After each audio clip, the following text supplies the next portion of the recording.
Typhoon എന്ന രാജാവിനെ പേടിച്ച് ഹോറസിനെ ഈജിപ്തിലേക്ക് കടത്തിയ പോലെ യേശുവിനെയും ഈജിപ്തിലേക്ക് കടത്തി. ഇത് ബൈബിളിലെ യേശുവിന്റെ ചരിത്രവുമായി സാമ്യം തോന്നിക്കേണ്ടിയിട്ട് മിത്തുകളെ എത്രമാത്രം വികലമാക്കാം എന്നതിന്റെ ക്ലാസിക് എക്സാമ്പിൾ ആണ്. സേത്തിനെ ടൈഫൂൺ എന്ന് വിളിച്ചത് ഈജിപ്തുകാരല്ല കേട്ടോ, അത് ഗ്രീക്കുകാരാണ്. നമ്മൾ നേരത്തെ കണ്ടിരുന്നു ഇന്റർപ്രിറ്റേഷ്യ ഗ്രീക്ക, അതായത് ഗ്രീക്കുകാർ അവർക്ക് പരിചിതമായ ഒരു ദൈവ ലെൻസിലൂടെയാണ് മറ്റു സംസ്കാരങ്ങളിലെ ദൈവങ്ങളെ കണ്ടിരുന്നത്. ഗ്രീക്ക് മിത്തോളജിയിലെ ഭീകരരൂപിയായ ടൈഫൂണുമായിട്ട് ഈജിപ്ഷ്യൻ മിത്തോളജിയിലെ സമാന സ്വഭാവമുള്ള സേത്തിനെ അവർ താരതമ്യം ചെയ്തു, അത്ര തന്നെ. ഈ ടൈഫൂൺ ഗ്രീക്ക് മിത്തോളജിയിൽ കൊടുങ്കാറ്റിന്റെയും നാശത്തിന്റെയും പ്രതീകമാണ്.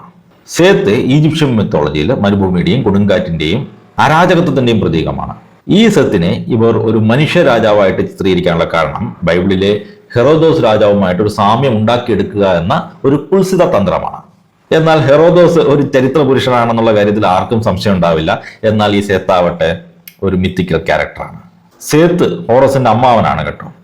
അദ്ദേഹം തന്റെ സഹോദരനായ ഒസീരിസിനെ കൊലപ്പെടുത്തിയ ശേഷം ഈസിസ് ഈ ശരീരഭാഗങ്ങൾ മാന്ത്രികമായിട്ട് യോജിപ്പിക്കുകയും അതിൽ നിന്ന് ഹോറസിനെ ഗർഭം തിരിച്ച് പ്രസവിച്ച് തന്റെ മകനായ ഹോറസിനെ ഒളിപ്പിച്ച് വളർത്തി എന്നതാണ് കഥ.